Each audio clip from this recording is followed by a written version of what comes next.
Assalamualaikum warahmatullahi wabarakatuh. Imam Ahmad bin Hanbal radhiyallahu an merupakan salah satu dari murid Imam Syafi'i. Beliau juga dikenal sebagai Imam Hambali. Di masa akhir hidup beliau pernah bercerita, suatu ketika saya sudah berusia tua, saya tidak tahu kenapa ingin sekali menuju ke salah satu kota di Irak.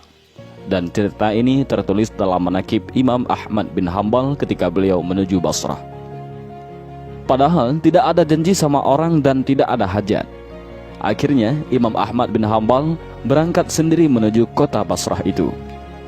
Beliau meriwayatkan, saat tiba di sana waktu Isya, saya ikut salat berjamaah Isya di masjid. Hati saya merasa tenang. Kemudian tiba-tiba saya ingin istirahat. Selepas salat dan jamaah pun bubar, Imam Ahmad ingin tidur di masjid. Tiba-tiba sang marbot masjid datang untuk menemui Imam Ahmad sambil bertanya, "Kenapa Syekh mau menginap di sini?" Marbot masjid itu tidak mengetahui kalau beliau adalah Imam Ahmad, dan Imam Ahmad pun tidak memperkenalkan siapa dirinya. Di Irak, semua orang kenal siapa Imam Ahmad, seorang ulama besar dan ahli hadis. Beliau hafal 1.000.000 hadis, sangat soleh dan zuhud. Ketika itu belum ada teknologi kamera dan media sosial seperti sekarang, sehingga orang tidak tahu wajahnya, hanya saja namanya sudah terkenal. Imam Ahmad bin Hanbal radhiyallahu an berkata, "Saya ingin istirahat, saya musafir." Kemudian marbot itu berkata, tidak boleh tidur di masjid." Imam Ahmad bin Hanbal melanjutkan ceritanya, "Saya didorong-dorong oleh orang itu, disuruh keluar dari masjid. Setelah keluar masjid, maka dikuncilah pintu masjid. Lalu saya ingin tidur di teras masjid. Ketika sudah berbaring di teras masjid, marbotnya datang lagi, marah-marah kepada Imam Ahmad. "Mau ngapain lagi Syekh?" tanya marbot masjid itu. "Mau tidur, saya musafir," jawab Imam Ahmad. Lalu marbot itu berkata, "Di dalam masjid tidak boleh tidur, di teras masjid juga tidak boleh." Imam Ahmad pun diusir. Imam Ahmad bercerita lagi, "Saya didorong-dorong sampai ke jalan. Di samping masjid ada penjual roti, yaitu rumah kecil sekaligus untuk membuat dan menjual roti. Penjual roti ini sedang mengolah adonan roti. Sambil melihat kejadian Imam Ahmad didorong-dorong oleh marbot tadi, sang Imam Ahmad sampai di jalanan. Penjual roti itu memanggil dari jauh, 'Mari Syekh, Anda boleh menginap di tempat saya. Saya punya tempat meskipun kecil.' 'Baik,' kata Imam Ahmad. Imam Ahmad pun masuk ke rumahnya, duduk di belakang penjual roti yang sedang membuat roti itu. Dengan tidak memperkenalkan siapa dirinya, hanya bilang sebagai musafir. Penjual roti ini punya perilaku yang bisa dibilang unik.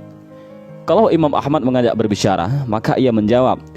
Kalau tidak, dia terus membuat adonan roti sambil melafalkan istighfar, "Astagfirullah." Ketika meletakkan garam mengucap istighfar, memecahkan telur juga dengan istighfar, mencampurkan gandum mengucap lagi istighfar, selalu mengucapkan istighfar. Imam Ahmad memperhatikan terus. Lalu Imam Ahmad bertanya, "Sudah berapa lama kamu lakukan ini?" Orang itu menjawab, "Sudah lama sekali wahai Syekh. Saya menjual roti sudah 30 tahun. Jadi semenjak itu saya lakukan perbuatan ini." Imam Ahmad bertanya, "Apa hasil dari perbuatan ini?" Orang itu menjawab, "Berkah wasilah istighfar, tiada hajat yang saya minta kecuali pasti dikabulkan Allah. Semua yang saya minta, Allah langsung kabulkan." Nabi SAW juga bersabda, "Siapa yang menjaga istighfar, maka Allah akan menjadikan jalan keluar baginya dari semua masalah, dan Allah akan berikan rezeki dari jalan yang tak disangka-sangkanya." Lalu orang itu melanjutkan, "Semua dikabulkan Allah kecuali satu. Masih satu yang belum Allah kabulkan." Imam Ahmad penasaran dan kemudian beliau bertanya, "Apa itu?"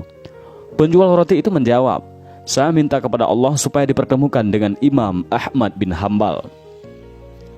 Sejurus kemudian Imam Ahmad bin Hanbal bertakbir, "Allahu Akbar.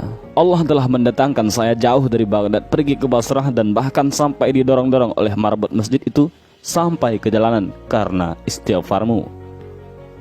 Ketika itu penjual roti terperanjat memuji Allah. Ternyata yang di depannya adalah Imam Ahmad bin Hambal. Demikianlah video singkat ini. Mudah-mudahan ada manfaat dan pelajaran yang bisa kita ambil dari kisah yang sangat singkat ini. Wallahu a'lam bishawab. Assalamualaikum warahmatullahi wabarakatuh.